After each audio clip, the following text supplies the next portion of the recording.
Livro De Volta ao Lar, do Feminismo à Realidade, de Mary Pride. Tradução, adaptação e atualização, por Júlio Severo. Perversão. A Bíblia define perversão como trocar as relações sexuais naturais por outras contrárias à natureza. Romanos, capítulo 1, versículo 26. Essa passagem é interessante, pois mostra as mulheres liderando o caminho para a perversão. Por causa disso, a má vontade de eles o adorarem, Deus os entregou, a raça humana rebelde, a paixões vergonhosas. Até suas mulheres trocaram suas relações sexuais naturais por outras, contrárias à natureza. Da mesma forma, os homens também abandonaram as relações naturais com as mulheres e se inflamaram de paixão uns pelos outros. Começaram a cometer atos indecentes, homens com homens, e receberam em si mesmos o castigo merecido pela sua perversão. Romanos, capítulo 1, versículos 26 e 27.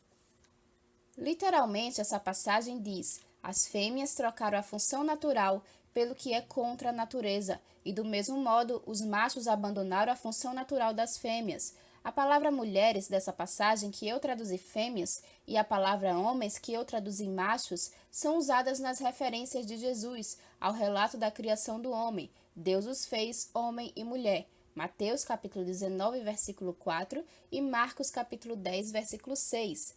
Mas o ponto mais notável dessa passagem é que a palavra mulheres, ou fêmeas, vem da raiz de uma palavra grega, cujo significado é cuidar de bebês ou amamentar.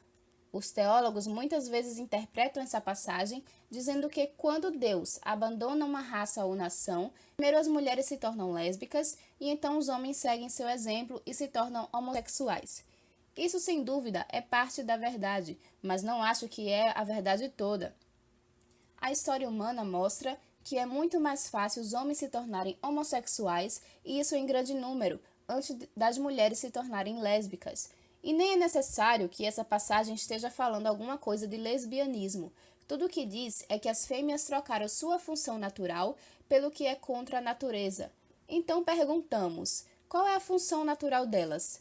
Já que a palavra usada para mulheres ou fêmeas está tão fortemente ligada à ideia de cuidar de bebês, e considerando que não tem ligação nenhuma com a ideia de atividade sexual, creio que o que Deus está dizendo aqui é que quando as mulheres trocam sua função natural de ter filhos e ser mãe pelo que é contra a natureza, isto é, tentar se igualar ao homem vivendo como ele, uma vida sexual independente do papel de mãe, os homens tendem a abandonar a função sexual natural das mulheres e se tornarem homossexuais. Quando os homens param de ver as mulheres como mães, o sexo perde a sua virtude sagrada, o sexo se torna recreativo e assim os impulsos começam a buscar novas excitações. Todo cristão sincero concorda que o homossexualismo e a relação sexual de pessoas com animais são perversões. A Bíblia proíbe que esses dois pecados nos termos mais fortes, pois ambos envolvem práticas fora do relacionamento conjugal normal. O resultado de ambos os pecados é a esterilidade. No entanto, e com relação às variações sexuais aceitas pelos casais cujo resultado também é a esterilidade, e quanto às formas de união sexual que impede a concepção, as mesmas formas que os homossexuais usam?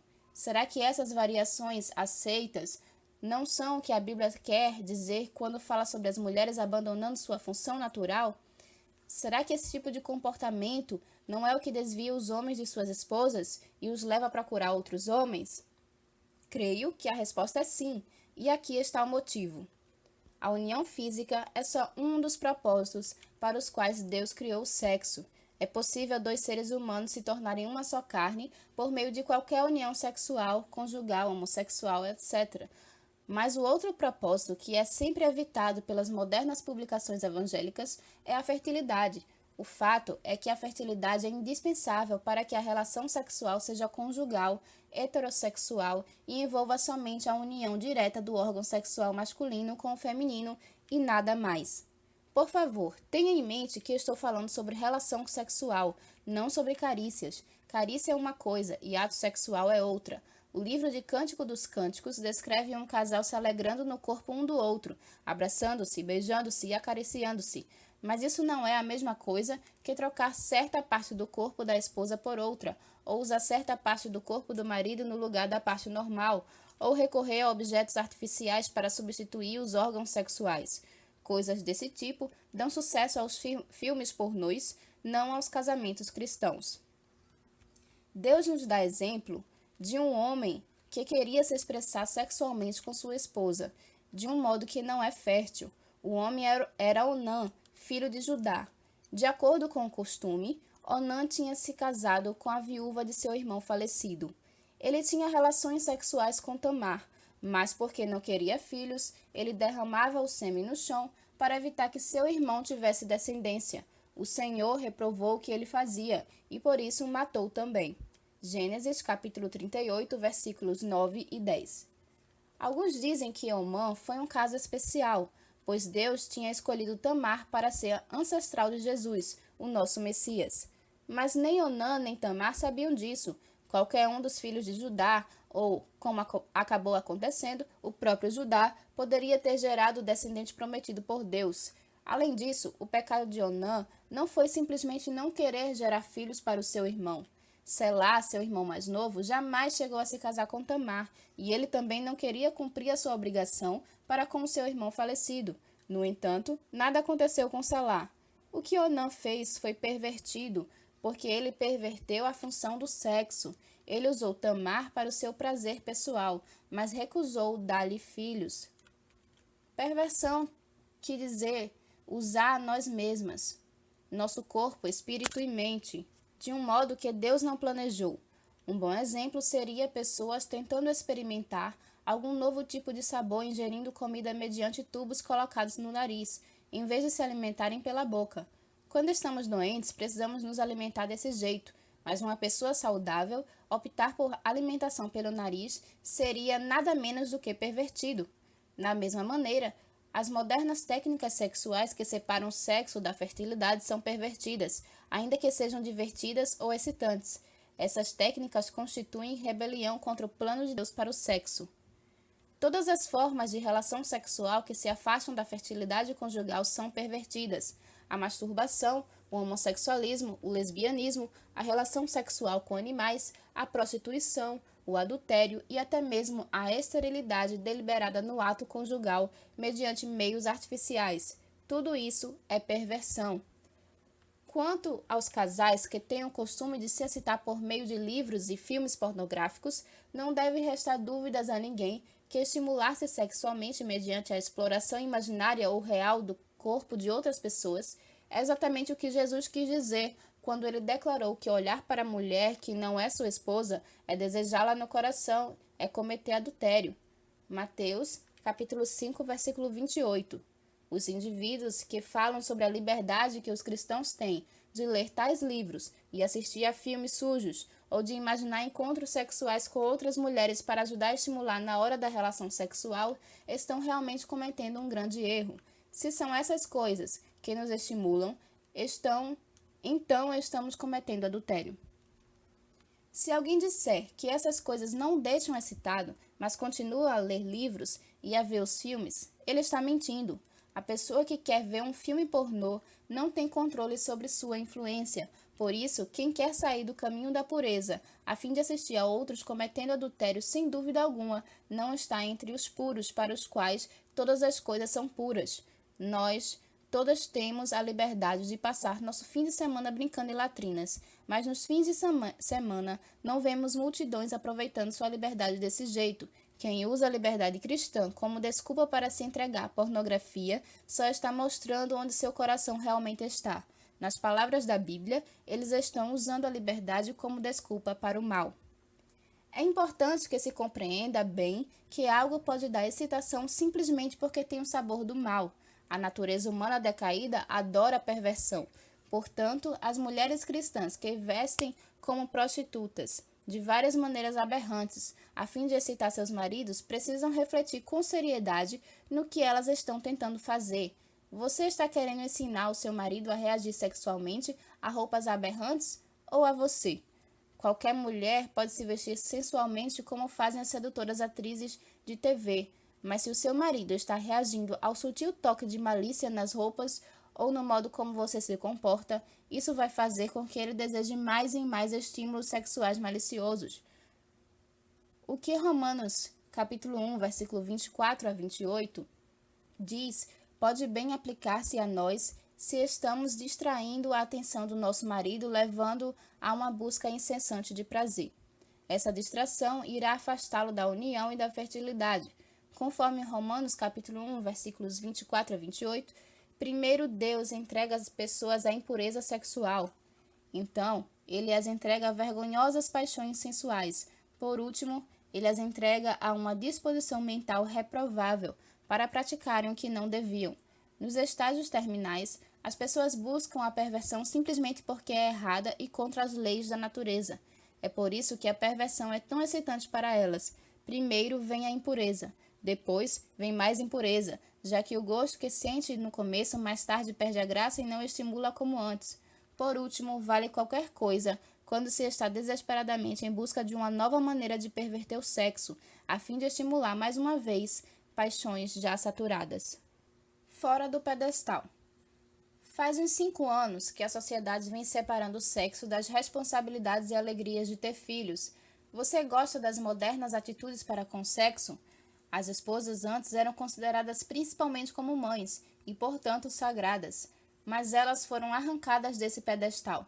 Agora somos vistas como objetos de enfeite, nos quais os homens aliviam suas frustrações sexuais. Olhe para os anúncios das revistas, lojas, TV e cartazes à beira das estradas. Por acaso, é algo nobre o fato de que nossos corpos femininos sejam usados para vender de tudo, de jeans à pasta de dentes?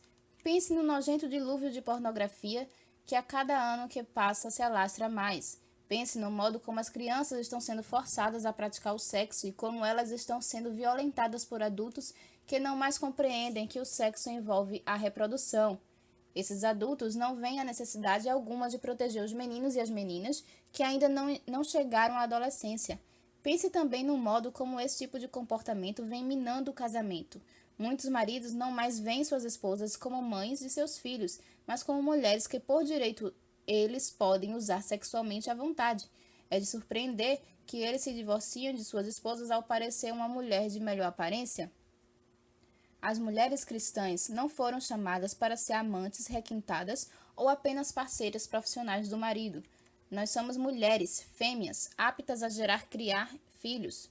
Não precisamos nos vestir como prostitutas ou agir como atrizes de filmes imorais, a fim de gozar nossa natureza sexual. Queremos que os nossos maridos reajam a nós, não a requintes. Queremos aprender a reagir a eles, não a fantasias. Afinal, sexo não é a coisa mais importante da vida. A Bíblia diz que os maridos são cativados pelo amor, não pelo sexo. Provérbios capítulo 5, versículos 15 a 19. Quando Satanás tentou Jesus querendo perverter seu poder divino com agrados à carne, Jesus disse, nem só de pão viverá o homem, mas de toda a palavra que procede da boca de Deus. Mateus capítulo 4, versículo 4. Se posso aplicar as palavras de nosso Senhor ao pecado de nossa sociedade, eu diria, nem só de cama vive o homem. O comportamento sexual aberrante não é um brinquedo que podemos acariciar sem nos machucar, pois não vem de Deus, mas das paixões sensuais do mundo. Esse comportamento rebaixa as mulheres e rivaliza nossa bela capacidade de gerar e criar filhos. Põe as crianças em perigo, já que no que se refere a esse comportamento, a diferença entre a infância e a adolescência não quer dizer nada, e também expõe os homens à tentação de se perverterem com outros homens, excitando-os a praticar estilos de união homossexual que não têm necessidade de uma parceira feminina. Casamento é muito mais do que só um homem e uma mulher. Casamento é uma família, um marido, uma esposa e todos os adoráveis filhinhos que Deus lhes dá. Nós amamos nossos maridos não como objetos sexuais cuja principal missão na vida é nos excitar, mas como parceiros que estão conosco na gloriosa tarefa de dar frutos para Deus, de encher a terra e dominar para Ele. As feministas não conseguem entender esse tipo de amor. Quando era feminista, eu também não entendia. Para elas, deve haver plena igualdade sexual no casamento, e cada cônjuge deve fazer exatamente a mesma coisa que o outro. O feminismo transforma até mesmo o casamento heterossexual normal em casamento homossexual. Que diferença há entre a união de um homem com outro homem e a união de um homem com uma mulher que vive igual aos homens? Que diferença há entre as uniões homossexuais que produzem prazer sexual sem a transmissão natural da vida e os casamentos das feministas de hoje? Elas querem total controle sobre a fertilidade feminina, mutilando-a, esterilizando-a e tentando tudo o que podem a fim de impedir que seus corpos tenham bebês. Elas querem, enfim, impedir que seus corpos revelem o fato que Deus criou a mulher totalmente diferente do homem. Depois de insistir em que as mulheres jovens devem ser orientadas a amar seus maridos, Deus manda que sejamos treinadas para amar nossos filhos. Filhos, especialmente os bebês, são a grande ameaça ao feminismo. Portanto, na parte seguinte iremos de volta aos bebês e veremos quem está com a razão, Deus ou as feministas.